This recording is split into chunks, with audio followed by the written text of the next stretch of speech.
there's no safer bet in my mind in college football than Penn State to make the playoff, because at 10-2, Penn State is going to be in the college football playoffs. I like Miami, and I think they're a playoff team. If there was a team, Sammy P, that is in the top 10 right now that's going to finish the year unranked, who do you think it might be? Ooh, I'm going to get some heat for this one. It's either Georgia or LSU for me. Florida, while they could be good, I am not fully there yet in trusting them.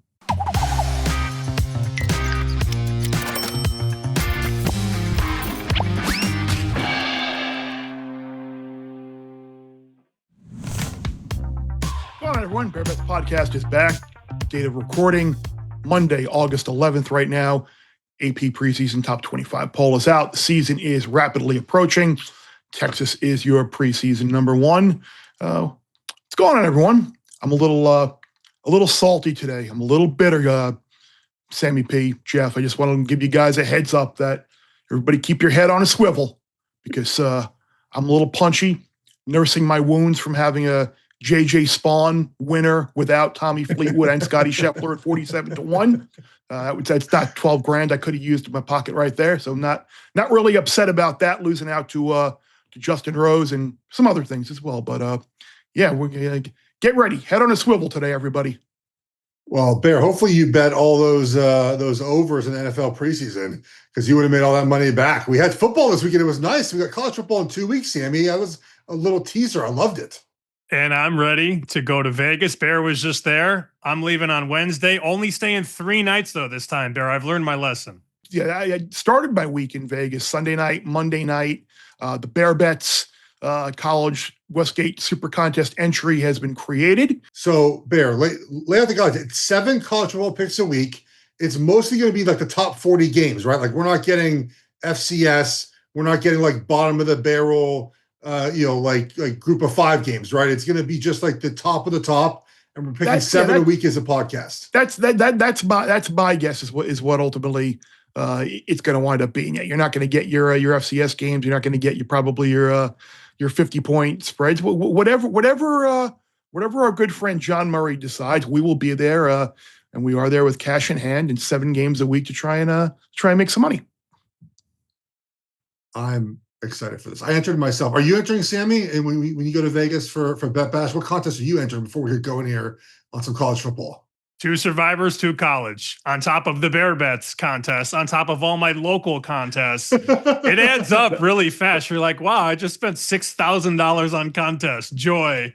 Do you think that more people are excited for the college contest now than the NFL contest? It does feel like it's getting some juice. At least people I talk to seem more excited about that than the NFL one. I think there are, because there's been a void really the last couple of years, because William Hill Caesars, they stopped doing their college contest. I think after 2022 it might have been. There was the Golden Nugget contest, which really, I think like 100 and something people entered it last year, and that was like a mix of college and pro. And I know I had brought it up to Circa in the past. I'd brought it up to John Murray year in and year out, and finally Westgate decided to go about and do it. So yeah, I think the price point is perfect for people. $500, simple, 7 games a week. And if you're spending $500 to enter one, you're probably just going to say, you know what, why don't I just spend $1,000 and enter it twice, which is kind of what I did with the team entry and one individual one. So yeah, I think a lot of people are looking forward to the college more than because Sam, you've entered these pro contests before, whether it's a super contest or Circa Millions. It's like, you got to hit a ridiculously high percentage. The people you are competing against in these pro-only contests, like if you're not sniffing close to 70%, your odds of winning are very, very slim. The prizes are massive in Circa, and we understand that. The other side that nobody talks about, there's so many people. I hit 59% one year and wasn't even near the money. 59%, which is insane. A great season. Didn't even come near the money. So I think the best part, Geoff, to put a ribbon on it, the best part about the Westgate College contest, less people, which means it's easier to win. I'm looking forward to it. I'm looking forward to the season starting in week 0 is in 2 weeks, then obviously the full regular season. And let's get going here. We're going to talk today about teams we don't trust and basically storylines that we're fading. And we'll give you our best bets. And these are stuff we've talked about on our own, just via text message. We talked a little bit about this on the podcast, Bear, Let's start with you on the teams that team that you do not trust heading into the 2025 season. Well, I know you're looking for a football team, but I'm not giving you a football team off the top. I said head on a swivel. I'm bitter. I'm angry. Elena Rybakina is the least trustworthy player in any sport, any team, whatever. Female tennis player. If you go back over her year, she has been serving for matches. She has had break leads in final sets, which she can. A couple weeks ago, she blew a match against Leylah Fernandez. Last week, she blew a match against Victoria Mboko in Canada. Didn't even make the quarter at Wimbledon. She is the most overrated, untrustworthy individual on the WTA tour and maybe all of sports. If Ons Jabeur didn't completely throw up on herself at Wimbledon in 2019. What would our opinion of Elena Rybakina be right now? I know you guys have you guys have a big thought on that, I know. But yeah, as you can tell, I had some Rybakina futures, and I'm kind of bitter about that as well. But speaking of tennis, by the way, whoever decided to record this podcast during the Sabalenka Raducanu match, you're fired. That's my PSA for today. So I'm wound up, but if we're circling back to football, and by the way, that better not get edited out, or it's going to be very, very bad. Punchy Bear is the best bear.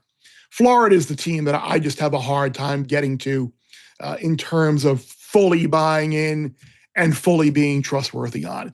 I think the final 4 games last year were a little bit fugazi, if you want to say.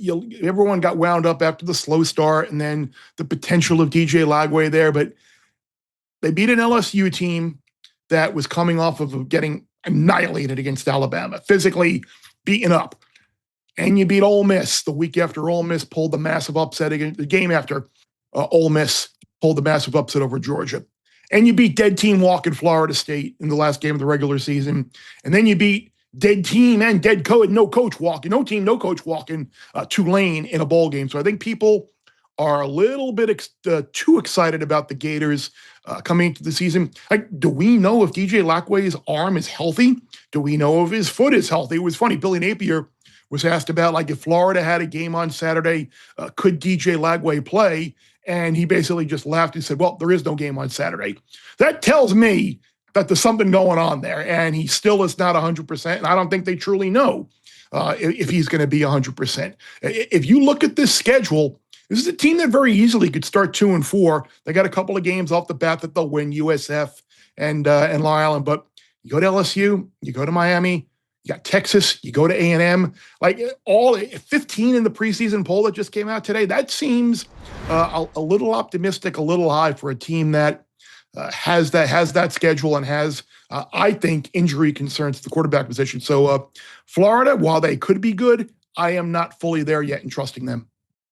The injury, news to Lagway Bear is obviously the biggest issue, right? And this is one of my gripes about the difference between college and the NFL. I mean, the NFL, we get good reporting on injuries, right? We know if these guys are hurt, we know what their injury is, we know exactly what it is almost immediately. In college football, we get nothing, right? So you show up week 1, we don't know if he's going to play or not, but the news continues to be a little disconcerting with all the injuries. Plus, the roster, Napier has basically decided to go high school, right? We're going to develop, and now these guys have got to perform. All the guys that he has, through his time now in third year, have got to show. I do like their offensive line, which is good. That's always helpful. But Sammy, for the entire team, though, they are relying on a lot of newish pieces or young players hoping to take another jump.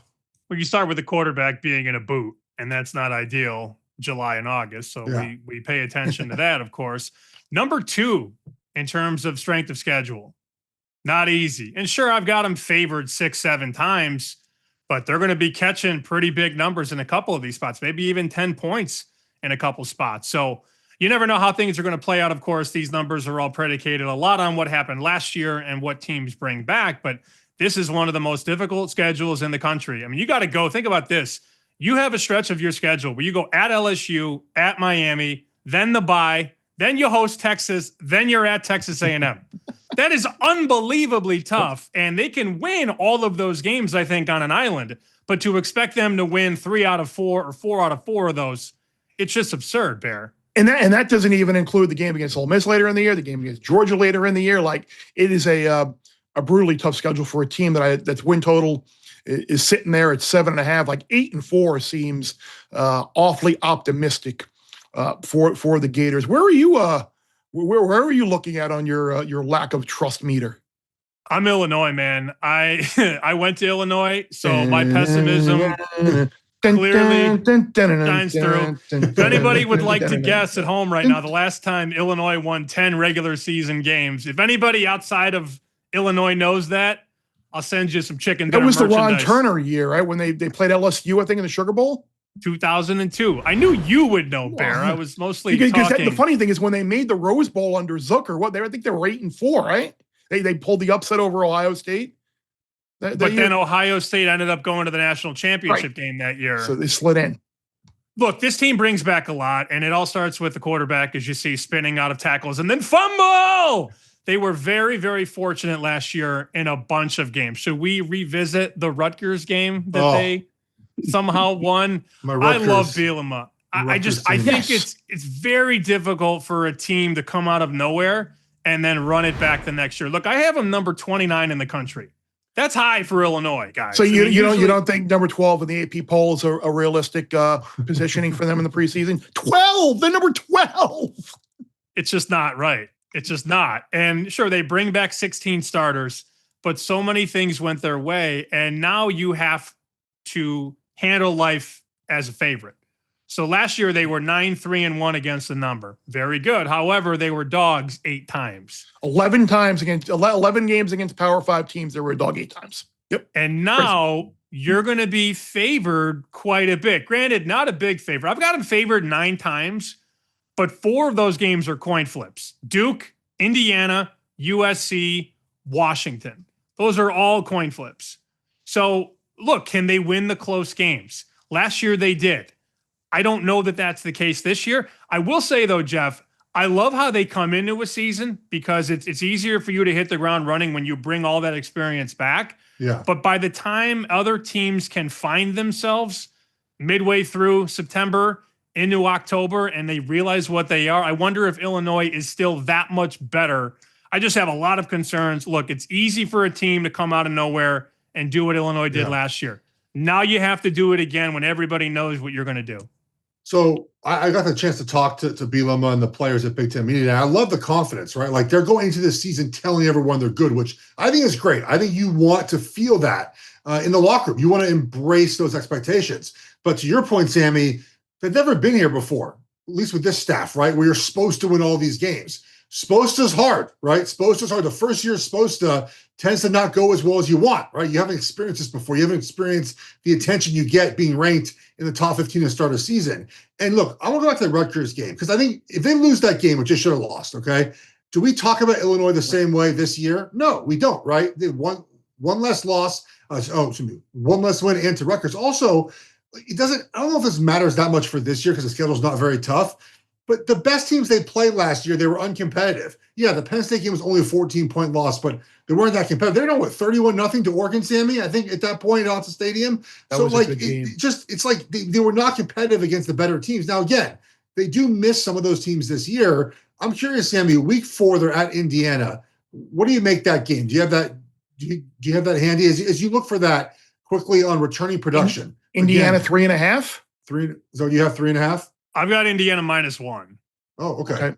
That'd be a fun game. That's probably where you're gonna. I would imagine Bear will be in Bloomington for that game. It's gonna. Yeah, that game is gonna, I think, dictate as well where Big Noon might be the following week because I think Illinois has USC. I think at home the following week, and then Indiana goes to Iowa. I think the week after that game. So yeah, that could determine multiple Big Noon potential stops in the year. But you're right, Sammy and Geoff. They had 5 fourth-quarter comebacks last year in one score game. Is that going to happen again?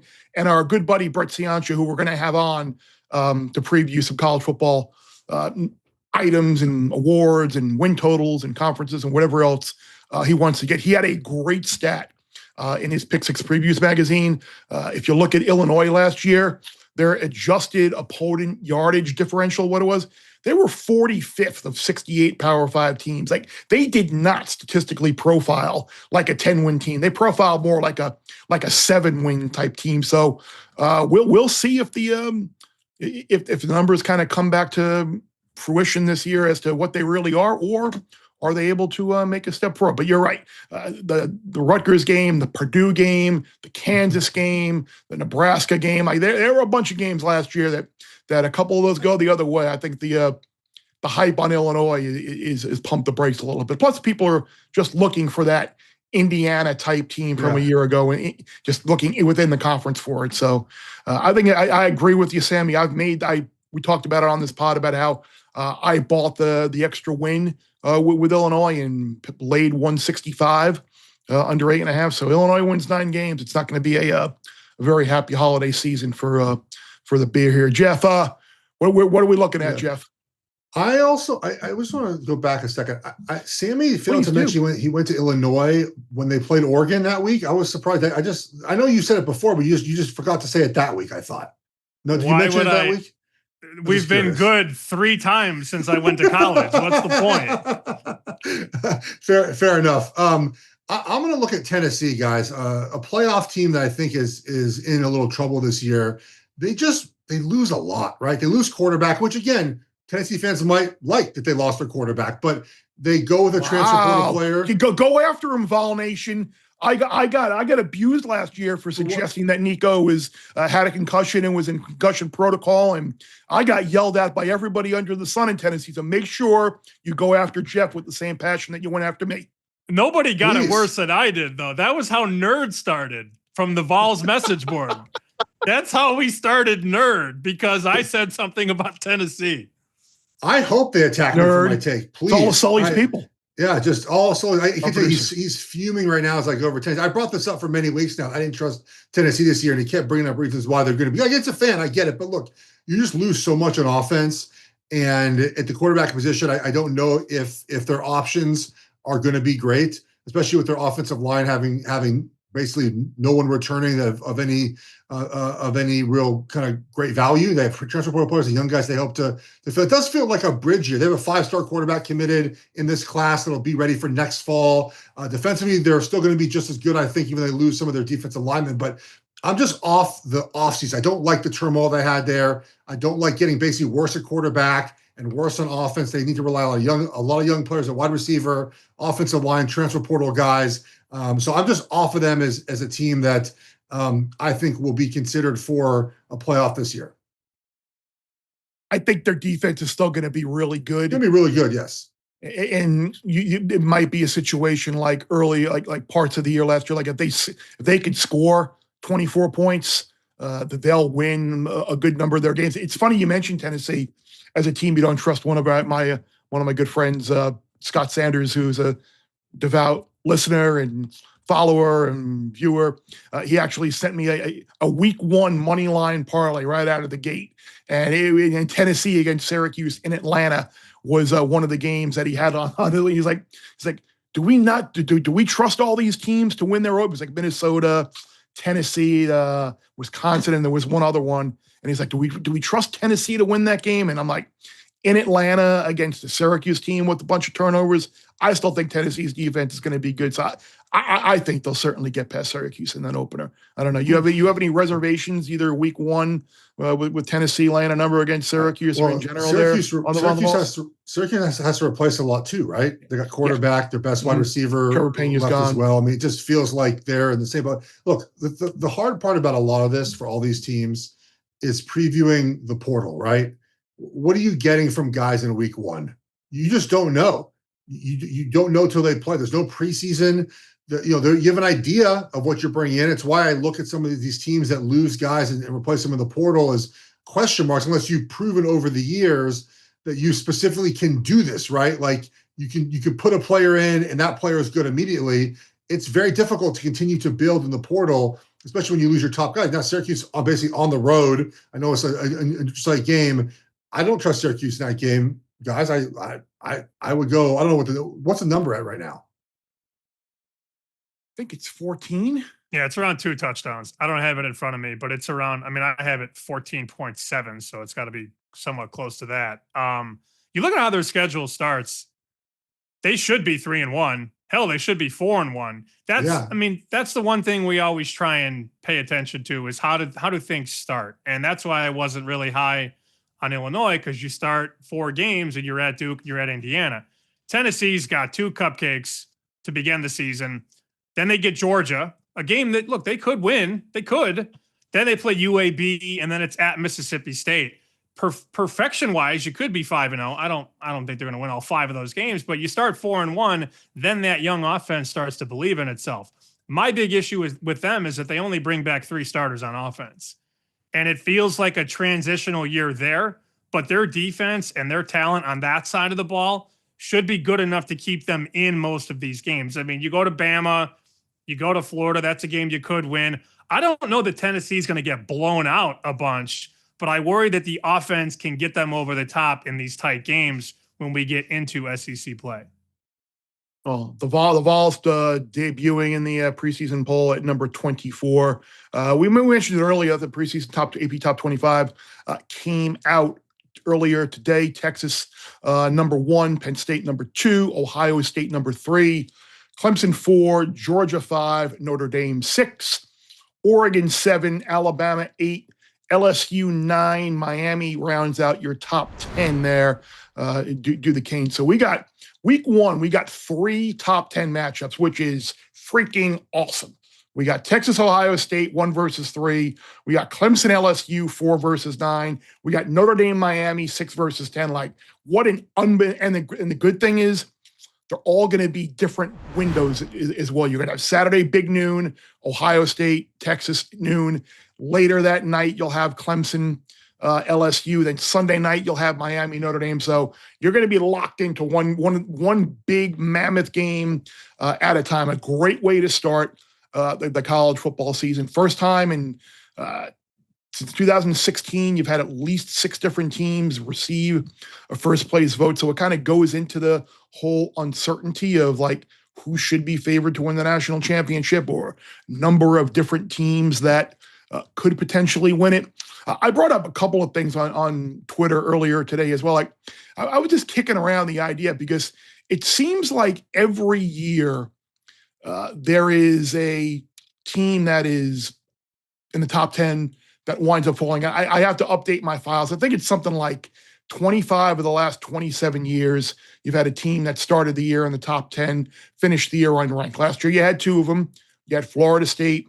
You had Michigan. And I was funny. I was texting a couple of odds makers, Sammy, and I texted someone over at DraftKings as well. Like, I would love a market where you could bet on will a top 10 team finish the year unranked, and then you have none will finish unranked. All will finish the year ranked. Like, basically, listen, a price on Texas to finish unranked, a price on Penn State to finish unranked, a number. Like, I would love a market like that to take a flyer on a good plus number on a team like that, because it seemingly happens every year. So if there was a team, Sammy P, that is in the top 10 right now that's going to finish the year unranked, who do you think it might be?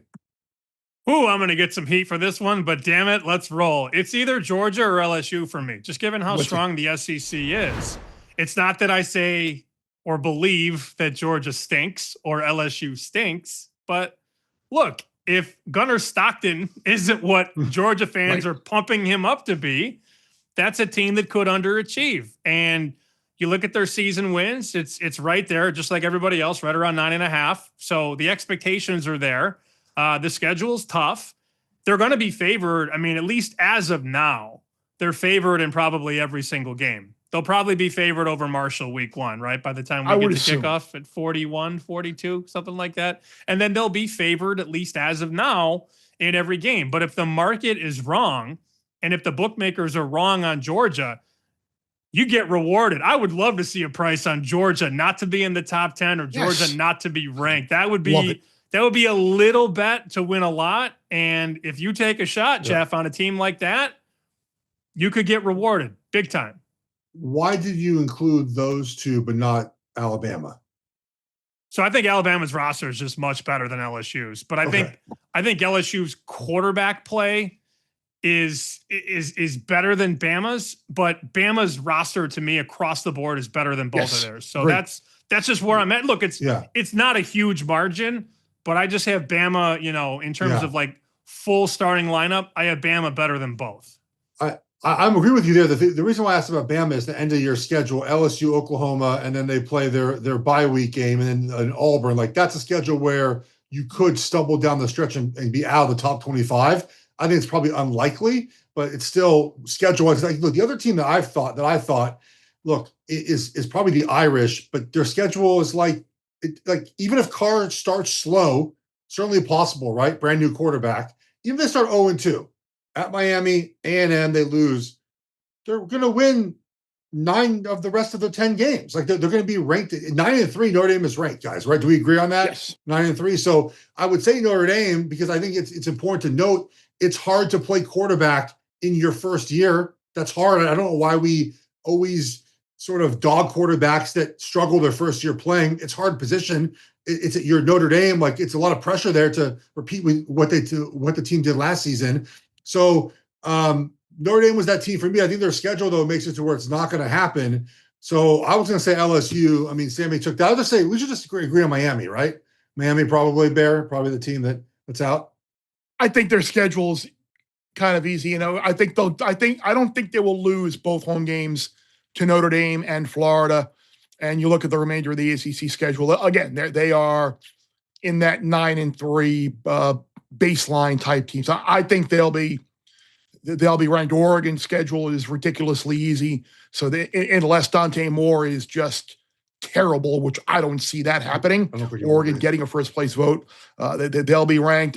I think the obvious, Clemson is one that, look, I am not high on Clemson. I've gone over the reasons why. Remember, they weren't ranked late in the year last year until they wound up winning the ACC and wind up getting into the college football playoffs. So maybe the correct answer is the loser of the Clemson LSU game, if you can predict that and think what's going to happen, because with the way both teams' schedules were going. I mean, you take a look at LSU, like if they lose at Clemson, they are going to be roaring mad down there in Baton Rouge. Then you get Florida, which I am not fully on board with trusting Florida, but maybe Florida goes there and beats them. Who knows?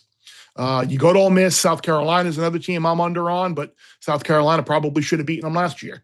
A&M, tough team. At Alabama, at Oklahoma to end the year. Like what you hit on with the schedule before about Alabama having the schedule at the end of the year to maybe fall out of the ranking. Like that's the thing. If you had that final regular season stretch or game that could be an emphatically bad loss or a streak, that's kind of what you're looking for. If they go to Oklahoma and maybe they're looking to save Brent Venables' job, or maybe the Sooners are a lot better and people think that potentially could be that game. But Sammy, when you said it before about Georgia, I think that so much talk about Ohio State replacing people, Arch Manning, Clemson being number one, Penn State being loaded. I think the biggest question of the year is, can Gunnar Stockton actually play quarterback at Georgia?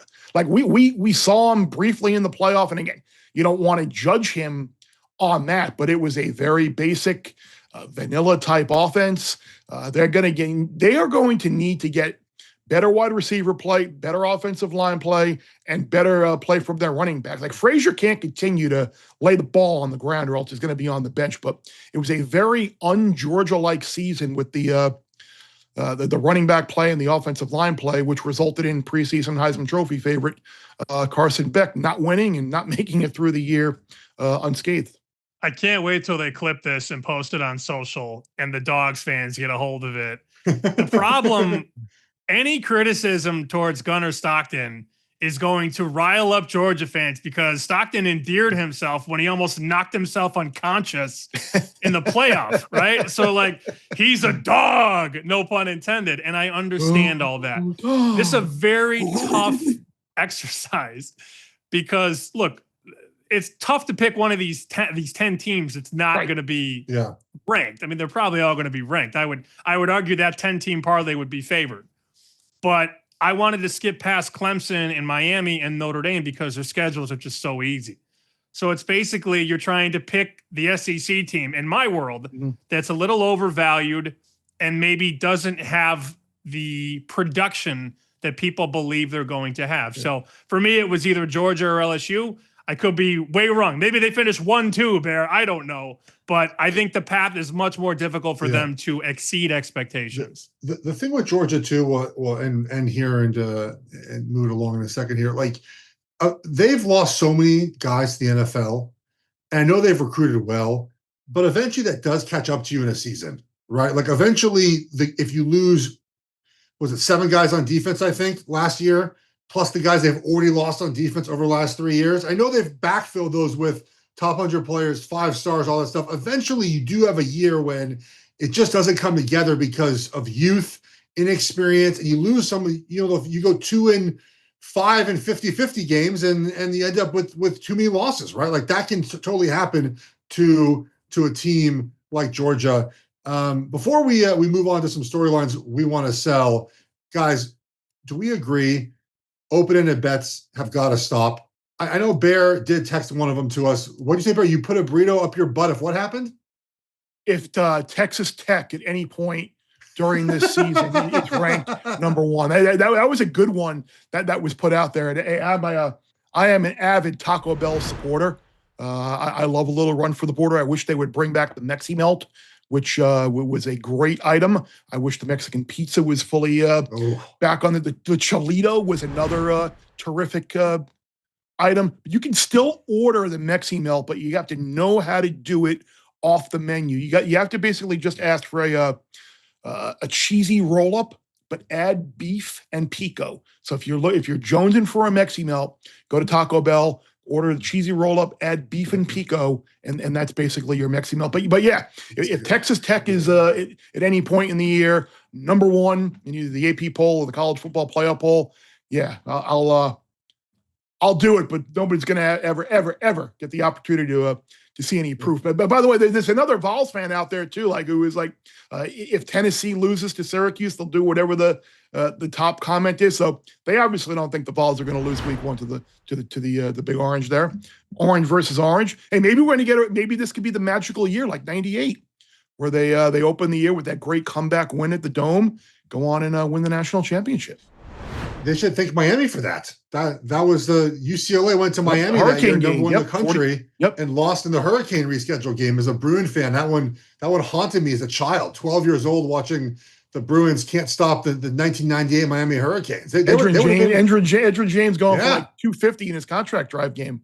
They would have been the first Pac-10, still Pac-10, Pac-10 team of the BCS. That would have been awesome. I'm not sure they would have beaten Tennessee, but that would have been very nice to see.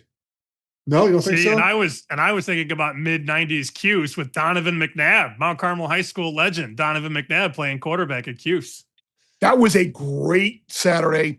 It started with Miami upsetting UCLA at the Orange Bowl, which really kind of kick-started their building back up to greatness, because 99 was a good year where they nearly beat Penn State as well and wound up closing the year like a freight train, and then led to 2000, 2001, 2000, the great run. Then later that afternoon, remember Kansas State wound up losing in the Big 12 title game. Sir Parker with the overtime win came back from being down against Kansas State and won. And then that night, people I think forget that Mississippi State had Tennessee like in a dogfight. Like that was not a foregone conclusion type game. Old Jackie had the cowbells going for the Bullies that night and gave the Vols all they could handle. But Tennessee ultimately did get through.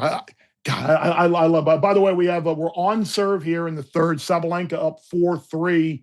Raducanu up 40-30. So we might be looking towards a third set tiebreak here in Cincinnati. But when we get back, we're going to read the tea leaves, call some offseason storylines that either we're buying, selling, not necessarily on board with, and take it from there. All right, we're back selling some storylines for the season, and hopefully during this next period of time we talk, Bear can win a tennis wager. Bear, what is a storyline you are selling this college football season? This whole storyline of like Penn State and being untrustworthy and unpredictable and not being able to win. Like, I'm totally anti that narrative. Like, there isn't a more predictable, trustworthy team in all of college football than Penn State. They win the games that they're supposed to win when they're favored by, we had that unbelievable number about when they're favored by between like 7 and 17 points, what their ATS record is. They dominate those games. They don't lose them at all. And we know that they lose against top 5 teams like we've seen them do in what is 1 in 15, I think, under Franklin, like 1 in 10 against Ohio State or something like that. So like we know exactly what they are. And as a college football bettor, you can capitalize on that. We know that the baseline for Penn State is 10-2. And maybe at home this year against a young Oregon quarterback who's going to be making a road start there in State College in the whiteout game that they're going to be all wound up for. Maybe they do win that game, and then their baseline is still 10-2, but they're probably going to be 11-1 at worst. So this whole narrative about Penn State kind of being like untrustworthy and unpredictable, I am totally against that. Like I have said, and people can have whatever opinion they want of it, and risking now what is $3,300 to win 1,000 on Penn State to make the college football playoff. Like I was like 290 last week. Now it's kind of steamed up a bit. There's no safer bet in my mind in college football than Penn State to make the playoff, because a 10-2 Penn State team in the regular season is going to be in the college football playoff. So I have no problem laying that number and putting that much money aside, knowing that first week of December, I'm going to have a little extra holiday spending money. It's the most complete team in the country. I think my reservations are when you get into that tournament, can they string together wins in that tournament? I think that's sort of where we're all at. Obviously, any injury of severity is going to limit them as well, but we don't want to wish injury on anybody. An injury to a couple key positions on Penn State would derail a lot of stuff. But I mean, they're going to be favored in every game but one. That's when they play Ohio State on the road. That much is obvious. Ohio State's going to be favored in that game. But I would be stunned if they didn't make the playoff. Now, making the playoff and winning the playoff are different conversations, Geoff. You know, when you line up James Franklin against heavy hitter A, heavy hitter B, head coach wise, I have my concerns. But we did see that ticket. Somebody at BetMGM bet $200,000 to win $1.5 million. It's a lot of money on a futures bet, and if it wins, $1.5 million. Sammy, let me ask you this question because you brought it up. Do you think that is like one individual or like two people kind of pulling money? Do you think that's like a big betting syndicate that puts together a ticket like that? How do you think that ticket was played? Like what type of group or person was behind it? It's either, in my opinion, it's either a group that pulled it together or it's a rich alumna. That's what it is, who has disposable income and clearly doesn't care and probably doesn't win, right? To get $200,000 down on a future. Then again, it is on the favorite, so you're okay taking a bet like that. You can't exactly bet that much money on Arizona State or Indiana. You know, betting it on the favorite, they're going to allow you to take a pot. But I'm going to guess it's probably somebody that has a lot of money and maybe went to Penn State or grew up in Pennsylvania and just decided, you know what? I like Penn State, and just made the bet. I don't know what we're going to learn this regular season about Penn State that matters for the postseason. Like, are they going to tailor game plans to practice things they need to do to win postseason games? You're going to be up by 2 scores in every game but 2 of them. I don't even know how they prepare themselves to execute in those moments, unless this is just a year when it happens in the postseason when it hasn't happened. You know, that's been the issue, right, guys? Right? The issue has been in these big moments, mistakes, coaching errors, play calling. Remember a couple of years ago, it might have even been longer than that, Bear. They ran like inside zone on 4th and 1 3 times in a row and like didn't get it. Like it's those things that. You're talking about the Pitt game? No, they did that against Ohio State, didn't they? Like at the goal line. Well, last year, last year they had the ball twice inside the 5-yard line and didn't score a point. It was last year, just like no creativity, like those moments. Like, how do you? I guess you'll have a chance this year to show those different. But that's what I want to see during the regular season. You're right, but they're going to win all the games they should. But like, do we have some creativity in those moments we haven't had in the past? Do you have some better coaching decisions we haven't had, in the past? And that's what I want to see from them this season to see if they're going to win. I just don't.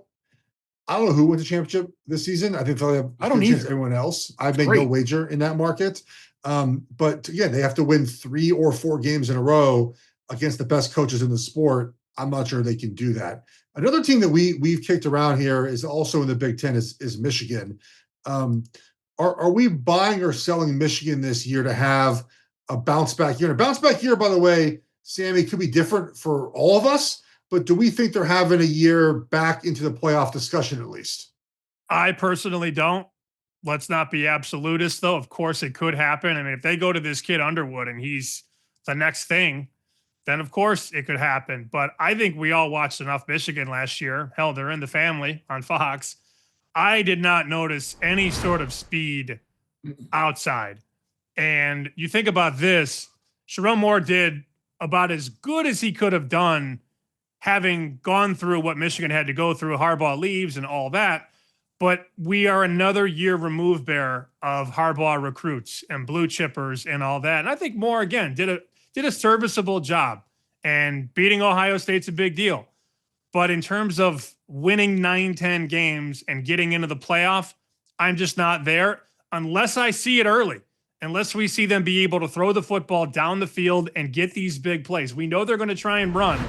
But I think we have to pay attention to what they lost on defense as well. You lost another handful of guys of the NFL, and that's not going to be easy to replace if you can't recruit at a level that Michigan is used to recruiting at. Yeah, and Colson Loveland was really their big play threat in the past. He is gone now too. Yeah, but again, give Michigan all the credit in the world, being able to go to Columbus and win with basically the inability to complete a forward pass with the quarterbacks that they had on the roster. We reminded all of us of the 90s John Cooper era Ohio State, which you saw the Michigan helmet and they just kind of got scared and kind of puckered up. And ultimately in the end, you don't want to say a loss to Michigan wound up being a good thing for Ohio State, but it really allowed them to exhale after the season and kind of open themselves up and just let a lot of emotion out, and it led them on to the national title. But you're right. You're getting further and further away from the Harbaugh recruits.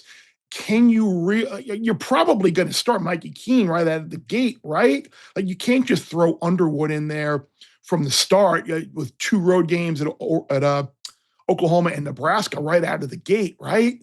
Like that would be a hard thing to do. But in terms of Michigan being back to 10-win college football playoff discussion, I don't see it this year.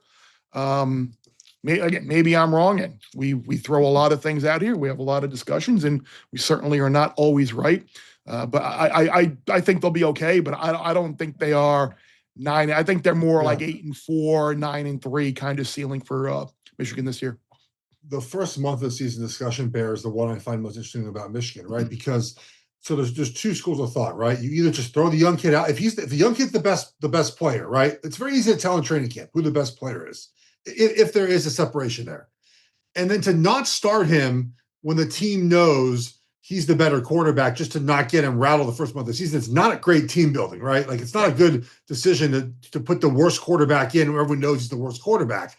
But I understand protecting him, right? Like saying, hey, man, it's better if we scuff the first 4 weeks with the 2 road games, we go into the bye, we put the young kid in, and he gets to miss having to experience those things. Or the flip side, which I tend to align myself with, is just, if he's the best guy for the job, you throw him out there, man.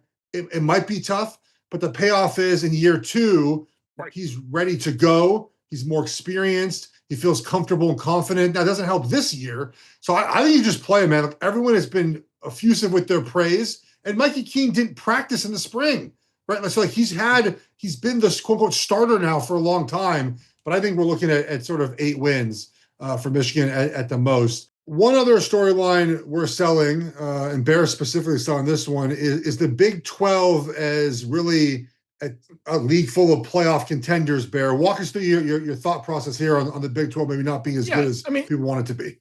I think if you look last year, and we talked about it at length about how this was going to be a very volatile league, and you could make an argument for a bunch of teams that ultimately could win the league, and you wind up having BYU, who was picked 13th in the league, start 9-0. You had Arizona State, who was picked last in the league, winds up winning.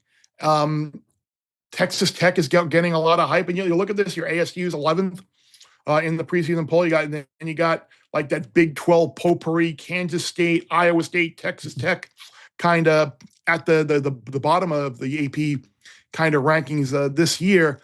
I made a bet at DraftKings the other night when I was driving back. We're driving back from LA.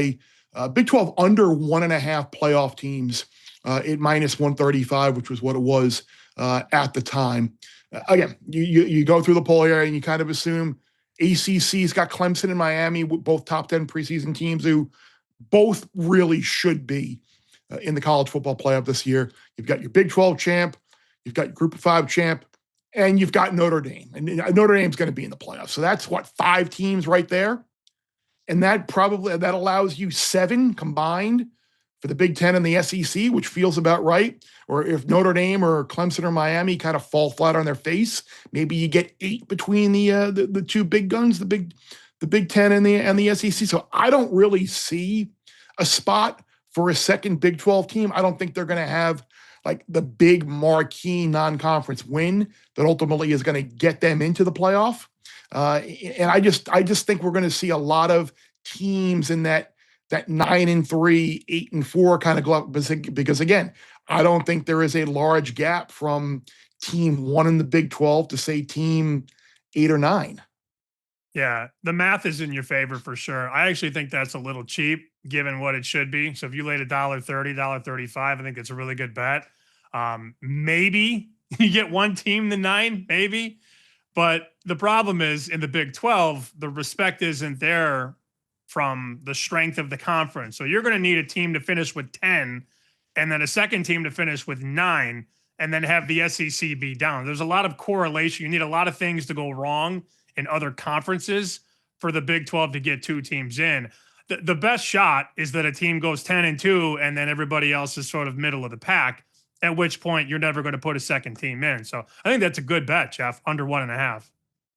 I think it is well. I just don't know if you are going to convince anyone to put a 10-2 Big 12 team in over a 10-2 SEC team. Is like the third, is the second. Like that's, it's just no chance. Right there, like no chance. I actually think that like Indiana's lack of success in the playoff last year, even though it was a closer game than maybe the final score, might lead the big dogs to just give more SEC teams in. Like I think that's what might end up happening anyways, was screw the Big 12. I just don't see 2 Big 12. I'm gonna make that wager right now. I'm gonna do Sammy's favorite thing. I'm gonna find it on the app and put it in as we talk about one more team here in the Big 12. Bear, I don't think you're selling Arizona State, but I don't think you believe in them quite the way the rest of the country does. No, I think if you look at last year, I mean, Sammy brought it up earlier about Illinois.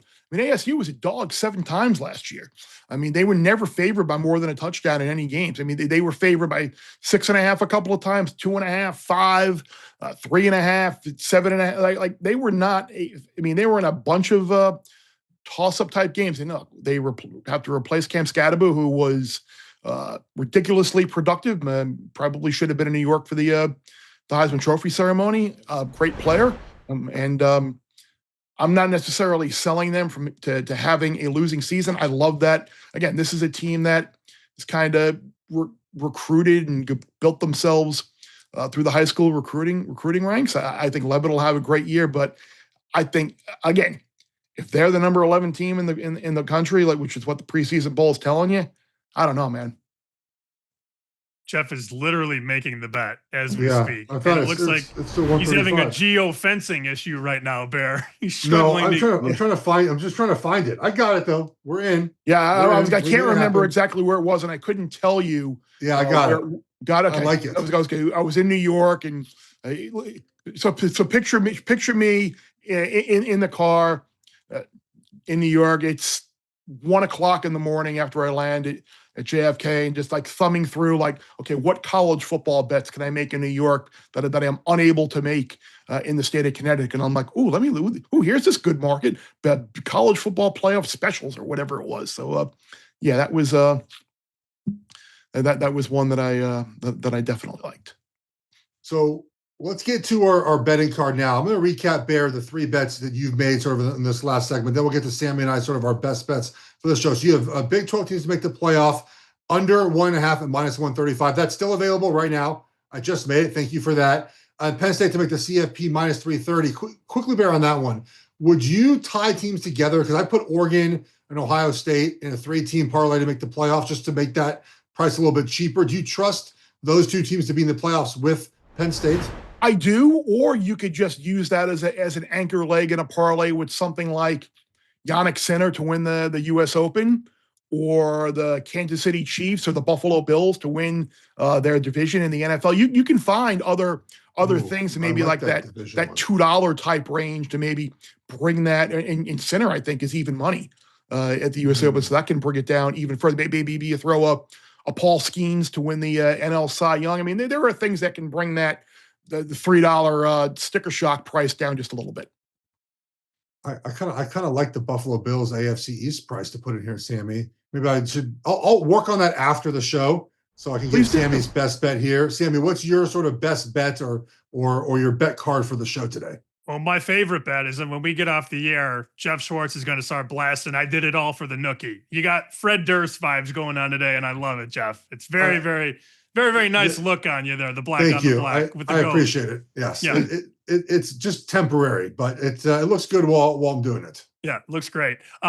This could get derailed, guys. This bet could get derailed week 1 if Miami loses to Notre Dame, and then things are going to go south.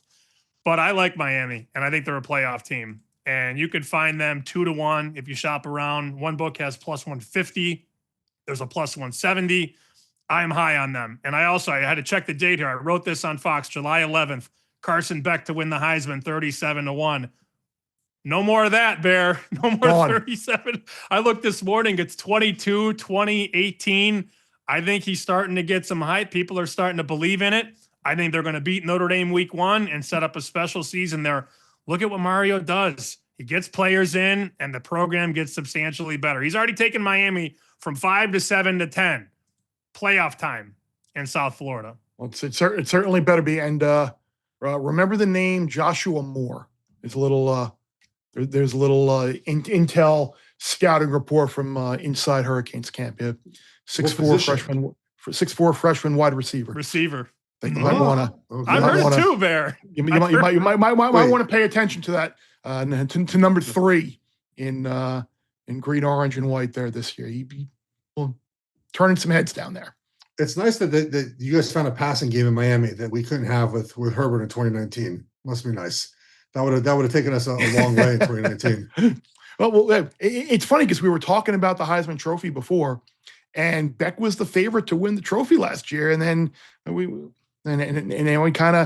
went completely the other way because of the injury and the problems that he had last year, and now he appears healthy, and the prices that Sammy and I had talked about are long gone. So hopefully he will live back to that 2023 type season. Well, I'd love for Miami to be good and make the podcast a lot more fun with our teams being as good as they can be. My bet to the bet card is Utah over 7.5 wins. No Cam Rising this year, but they did get a quarterback transfer from New Mexico. I like allegedly. I guess he can still come back. He could leave Newberry Park, I think, where he's coaching. I like when you pair transfer quarterback with their offensive coordinator, which is what they did at Utah. Dan Pierre went, and his offensive coordinator went as well.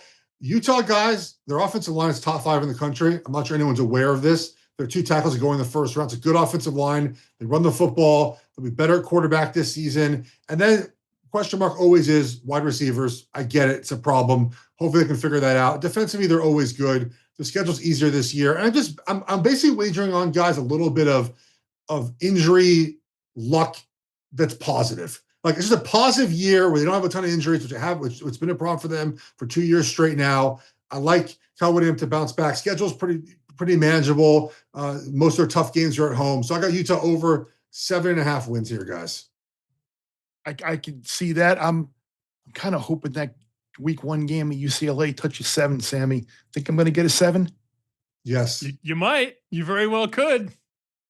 I got Utah 5.5 already. You got to automate, Bear. You got to automate. You have it fire at +7. You want UCLA with we can argue about this a couple weeks from now, Bear. But UCLA has to replace a lot of pieces. Sure, they do on that team.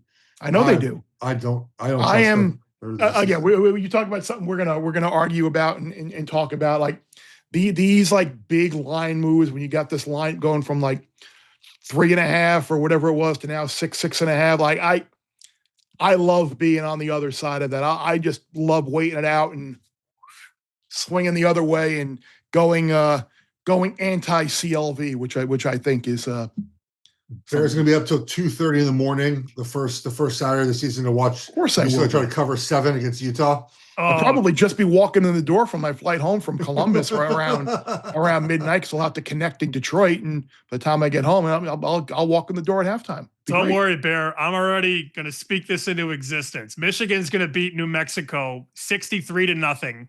And then the next week on the set, Portnoy is going to be shoving Michigan down our throats, and then they're going to lose at Oklahoma week 2. I'm trying to manifest it the best way I can. That'll be an interesting. What do we Oklahoma? What, Oklahoma 1 maybe? Oklahoma maybe 2? Yeah. Pick them. I mean, open pick and see where it goes. I like Oklahoma in that game already. So do I. I'll tell you right now. Give me that quarterback over Michigan's quarterback. I mean, I love like the guess the line. It kind of reminds me of the give him a wing dog when Mike and the Mad Dog and everything would like go down the schedule and like which teams were going to win, teams were going to lose. Oh, that was great radio. Loved listening to that growing up. Before we go, if I am nothing else, I am honest, loyal, and authentic. And the three of us have had numerous comments on our variety of social media channels asking, why no Will? Why no Will? Well, we're going to see Will a couple times throughout the year. So Will is not gone completely. We're going to see him. He's still going to have a big presence on foxsports.com with a lot of written and editorial things. So we love Will. Will's going to be making a pick every week on our Bear Bets super contest sheet as well. On that note, I'm just going to bid it adieu. Appreciate everybody for checking us out on the YouTube channel. We're going to have some great new graphics and a great new look coming up in a couple of weeks when the season starts. You get to check us out on there. So make sure you subscribe to that. Apple, Spotify, wherever you get your podcasts. Of course, rate, review, subscribe. We're going to have another one coming out, I think, later in this week. Or maybe I don't even know when they're coming out anymore. But stay tuned. Stay tuned for the channels. Get our updates. You'll know when they're out. For Geoff, for Sammy, I'm Bear. Remember, less you bet, more is when you win.